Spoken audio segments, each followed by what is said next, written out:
개강할 때부터 기다렸다. 여름방학 시작합니다.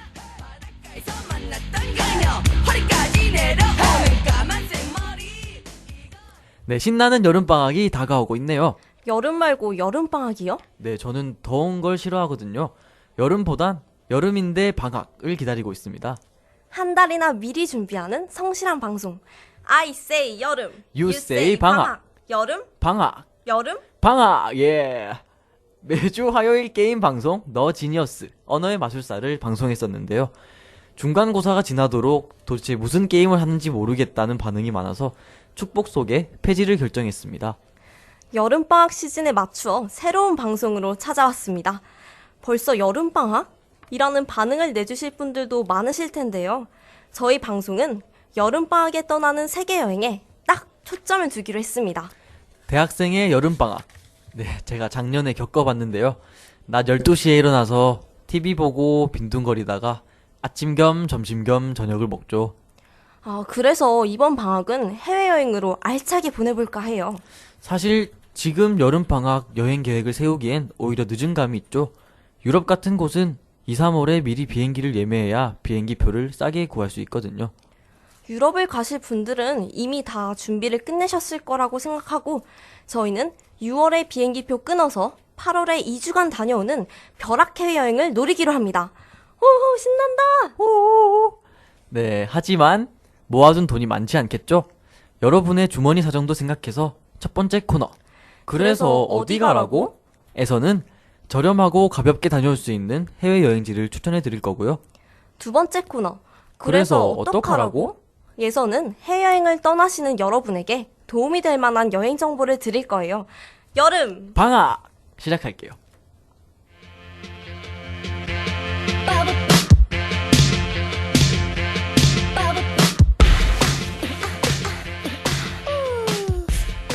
그래서 어디 가라고? 첫 번째로 떠나볼 여행지는 라오스입니다. 사바이디, 안녕하세요. 사바이디. 이전에는 동남아 여행하면 태국, 방콕, 베트남이 유명했었는데요. 꽃보다 할배 라오스 편 이후로 새롭게 떠오르는 핫 플레이스죠.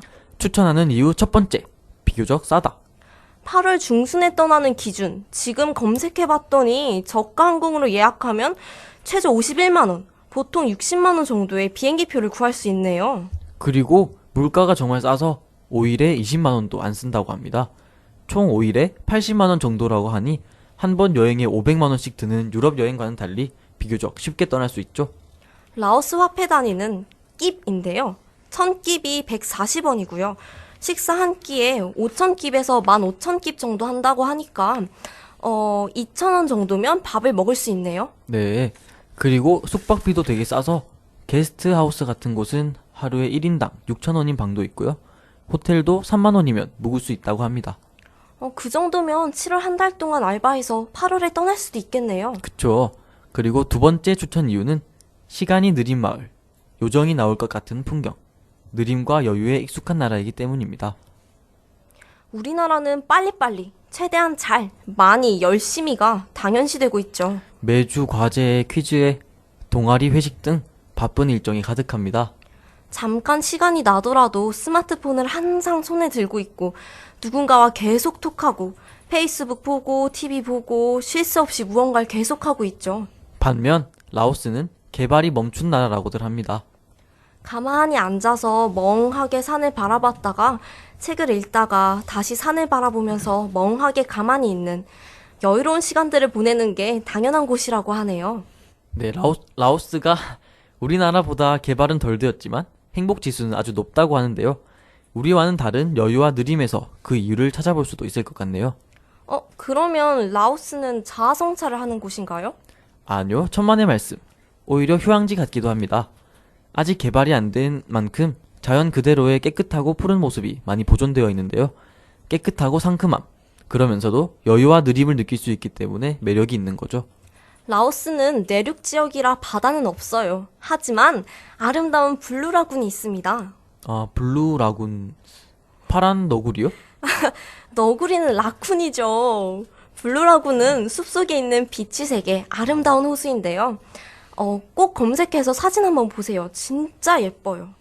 네, 거기 가면 여러 가지 물놀이 액티비티도 할 수 있다면서요? 네, 카약 있죠. 래프팅도 할 수 있고요. 튜브 타고 떠다니는 튜빙도 가능하고, 튜브 타고 동굴도 탐험할 수 있다고 합니다. 또 집 라인이라고 해서 그 곤돌라나 스키리프트 같은 줄 있잖아요. 케이블카 그런 숲 공중에 매달려 있는 줄 타고 쭉 내려오는 거. 그 말로 설명하기가 참 어렵네요. 아무튼 재밌는 게 많아요. 거기 말고도 꽝시 폭포? 죽기 전에 꼭 가봐야 하는 자연 경관이라고 말하는 사람들도 있더라고요. 블루라곤보다 더 깨끗하고 폭포도 예쁘고 물놀이 하기도 좋다고 해요.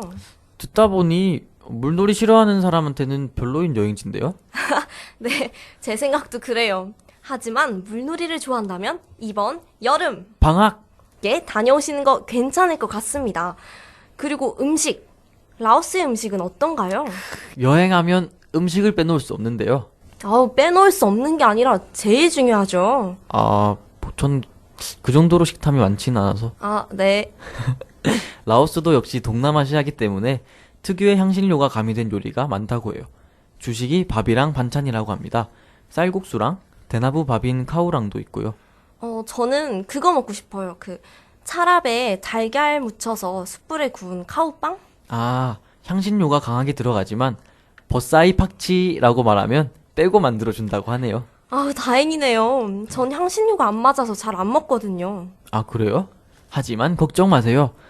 이건 슬픈 이야기지만 라오스가 과거 프랑스의 통치하에 있었던 적이 있어요. 그래서 프랑스 문화가 많이 들어왔는데요. 그래서 바게트, 치킨 텐더, 샌드위치, 파스타, 피자도 많이 볼 수 있어요. 라오스 샌드위치가 그렇게 맛있다던데 라오스에서 파는 샌드위치를 한국에 가져와서 팔고 싶다고 말한 사람도 봤어요. 그 샌드위치 저도 정말 먹어보고 싶네요. 석회 물질이 많은 지역이라 그런지 물이 귀하다고 하네요. 물도 사 먹어야 되고 꽤 가격이 있는데요. 그래서 식당에서 음식을 먹을 때 주스를 추천합니다. 생과일 주스 진짜 맛있겠어요. 바나나에 치즈, 초코가 가득 올라간 바나나 팬케이크도 유명하다고 하던데. 진짜 라오스 맛있는 맥주는 없나요? 네, 한국 와서도 생각난다는 라오스 맥주, 라오비어가 유명한데요. 라오비어 저도 한번 먹어보고 싶네요. 좋은 점만 너무 많이 들었어요. 라오스도 여행하기에 단점이 있나요? 개발을 멈춘 나라라고 했잖아요. 그러다 보니 비포장 도로가 많아요. 길이 참 울퉁불퉁하다고 합니다. 그래서 캐리어 대신 백팩을 메고 가는 걸 추천하더라고요. 캐리어 바퀴가 깨진다고 합니다. 저 버스 타면 멀미 진짜 심한데 비포장 도로면 더 힘들겠네요. 그럼 멀미약 잔뜩 사가셔야 할 것 같아요. 방비행에서 루앙프라방까지 7시간 걸린다고 하는데요. 야간 버스죠. 자면서 갈 수 있긴 한데 혹시 모르니까요. 저 멀미 진짜 심해서 이건 고민 좀 해봐야겠어요. 네. 하지만 루앙프라방에서 비엔티엔 사이에는 국내선 비행기가 있으니까요. 국내선 비행기가 있는 지역은 비행기로 이동하는 것도 고려해보세요. 얼마예요? 10만 원이요. 그리고 벌레랑 도마뱀도 꽤 있다고 합니다. 단점을 뒤에 말하니까 갑자기 의욕이 확 떨어지는데요. 컷웃 죄송합니다. 하지만 그럼에도 불구하고 멀미가 뭐죠? 먹는 건가요? 하시는 분들 혹은 멀미 따윈 극복할 수 있다 하시는 분들 분명 계실 거예요. 그렇습니다. 벌레랑 도마뱀도 뭐 있어봤자 얼마나 있겠어요, 그쵸? 그럼요. 혹시 근데 동남아면 많이 덥나요? 이번에 좋은 소식을 알려드릴 수 있을 것 같네요. 라오스는 사계절이 아니라 우기와 건기로 나누어져 있는데요. 7월에서 8월에 가면 28도 정도로 약간 덥지만 한국보다는 덥지 않은 낫배드한 기온입니다. 우기면 장마같이 계속 비만 오는 건가요? 아니요. 스콜 들어보셨죠? 잠깐 소나기가 오는데요. 보통 새벽이나 밤에 많이 와서 오히려 다음날 낮에 선선하고 상쾌하다고 하네요. 오히려 우기라서 물이 많아져서 물놀이 하기엔 좋겠네요. 네, 지금까지 라오스에 대해 알아봤는데요. 호기심이 생기시는 분들 주저 말고 이번 여름 방학에 라오스에 다녀와 보세요. 다음 코너에서 뵐게요.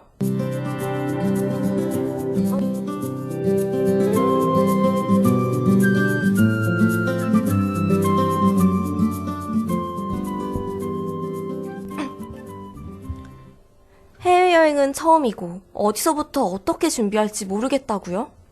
저렴한 비용으로 해외여행을 가고 싶은데 어떻게 가야 할지 모르겠다고요?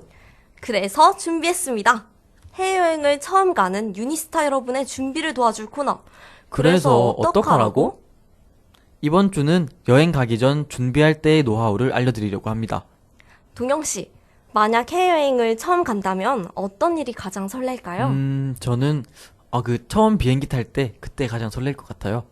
아, 맞아요. 하지만 해외여행이 처음인 분들에게는 비행기 표를 예매하는 것도 여간 힘든 일이 아닐 수 없죠. 네, 비행기 표를 끊을 때 가장 중요한 기준은 가격이죠. 보통 저가 항공권과 일반 항공권의 차이는 100만 원에서 200만 원 정도 차이가 난다고 해요. 그럼 무조건 저가 항공 끊어야겠네요. 하지만 무엇이 중요하냐에 따라 다른 결정이 날 수도 있겠죠? 가격이 싼 건 그만한 이유가 있잖아요. 일단 경유를 많이 하기 때문에 여행을 시작하기도 전에 지칠 수가 있어요. 아, 다른 비행기로 환승을 하는 거죠. 환승할 동안 10시간 이상 공항에서 대기 타고 있어야 할 때도 있고요. 그리고 보통 저가 항공권의 경우 도착 시간이 밤이에요. 여행지의 대중교통이 끊긴 시간, 혹은 그날 놀기 불가능한 시간이기 때문에 최대한 많이 놀고 싶은 여행객에게는 아쉬운 하루가 되는 거죠. 시간과 편안함이 1순위라면 비싸더라도 직항 항공을 타는 거고, 저처럼 그래도 돈이 없다 하시는 분은 저가 항공을 구해보면 되겠네요. 네이버에 비행기라고 검색하시면 간편 항공권 검색이 가능해요. 가는 날과 오는 날을 선택하고 도착지를 선택하면 저가 항공부터 일반 항공까지 모든 가격이 쫙 비교해서 뜨죠. 와이페이모어, 땡처리 항공, 웹투어, 인터파크 투어 사이트에서도 항공권 가격 비교 및 검색이 가능해요. 네, 본인에게 맞는 베스트 비행기표를 잘 예매하시길 바랄게요. 아, 이제 여행 가기 전에 짐 싸야 되는데 동영 씨가 효율적으로 짐 싸는 법을 알고 계신다면서요? 저만 알고 있으려고 했는데 그럼 제가 지금부터 특별히 유니스타 여러분들에게만 해외여행 갈 때 짐 싸기 노하우를 알려드리도록 하겠습니다. 와, 진짜 좋아요. 사실 짐을 어떻게 쌀지 막막했거든요. 그쵸? 짐을 처음 싸시는 분들은 막막할 수 있죠. 일단 먼저 기내용 캐리어를 가져갈지 아니면 수화물로 붙일지 고민해야 하는데요. 기내용 캐리어는 비행기에 가지고 타기 불편해서 대부분 수화물로 붙이는 방법을 선호한다고 하네요. 아, 그렇군요. 근데 저는 짐을 싸고 나서 캐리어를 끌어보면 너무 무거워서 못 끌겠더라고요. 제가 너무 연약한 건가요? 절대 그렇지 않습니다. 캐리어가 무거웠던 이유는 무거운 짐을 바퀴에서 멀리 놓았기 때문입니다. 무거운 짐은 캐리어 바퀴 쪽으로 놓으셔야 하중이 아래쪽으로 몰려 이동하기 편하게 됩니다. 아, 네. 아, 그렇군요. 그럼 여자들은 해외에 나가도 화장을 할 텐데 세면도구나 화장품은 어떻게 챙길까요? 화장품 같은 액체들은 기내에 반입하는데 제한이 많으니 지퍼백이나 비닐에 넣어 캐리어에 보관하는 게 좋을 듯해요. 또 묵게 되는 호텔에 따라 갖춰져 있는 물품을 미리 체크해 놓으면 짐을 줄일 수 있겠죠? 아, 그렇군요. 또 저는 여행 갈 때 항상 비닐봉지나 지퍼백들을 여러 개 챙기는데 해외여행 갈 때도 필요하겠죠? 그럼요. 음식을 담거나 입었던 옷을 보관할 때 많은 도움이 된답니다. 그럼 옷들을 챙길 때는 어떻게 해야 하나요? 네, 해외여행 짐 싸기를 하실 때는 여행하는 곳의 날씨를 체크하고 옷을 챙기는 것이 가장 중요해요. 날씨 변화 등을 고려해서 우비나 우산도 준비하는 것이 좋겠죠? 진짜 그렇겠네요. 그 밖에 다른 물품은 챙길 건 없나요? 또 여행 가는 곳의 전압을 확인하는 것이 좋아요. 라오스의 전압은 220V지만 다른 곳은 110V를 사용하는 곳도 있기 때문에 전압 변환기를 사용해야 해요. 하지만 살 필요까진 없고 공항에서 자신이 사용하는 통신사 부스에 이름하고 전화번호를 말하면 무료로 대여해줍니다. 꿀팁이죠? 와, 진짜 꿀팁이네요. 그리고 여권과 환전한 돈들도 잘 챙겨야겠죠? 그쵸. 특히 지갑은 큰 지갑보다는 동전 지갑이 휴대하기 편하고 안전하다고 하네요. 그리고 마지막으로 캐리어 손잡이에 손수건을 묶는 것을 추천합니다. 손수건? 그 캐리어 손잡이가 더러워질까봐 그러는 건가요? 아니죠. 수화물을 붙인 다음 찾을 때 벨트를 타고 나오는 자기 짐을 헷갈리지 않게 한눈에 알 수 있게 하기 위해 손수건을 이용해서 표시하는 것이 좋아요. 와, 정말 중요한 노하우네요. 그쵸? 자, 이 정도면 여행 갈 준비는 마친 것 같죠? 그렇네요. 그럼 다음 주 그래서 어떡하라고? 코너에서는 여행 첫날 공항에서 또 여행지에 도착해서 어떻게 해야 할지 알려드리겠습니다. 라오스 말고 사람들이 잘 모르는 곳에 가고 싶다 하면 다음 주 기대해 주세요. 새로운 여행지를 추천해 드릴게요. 모두들 다음 주를 기대해 주시고 즐거운 여행 되세요. I say 요름. You say 방학. 요름. 방학의 아나운서 정동영, 이영은, 제작 차날의 모용진, 카메라 김태현 박도훈. 편집의 김현기였습니다. 여러분의 목소리 언제나 도전하는 여기는 유니스테이션이 여러분과 함께합니다.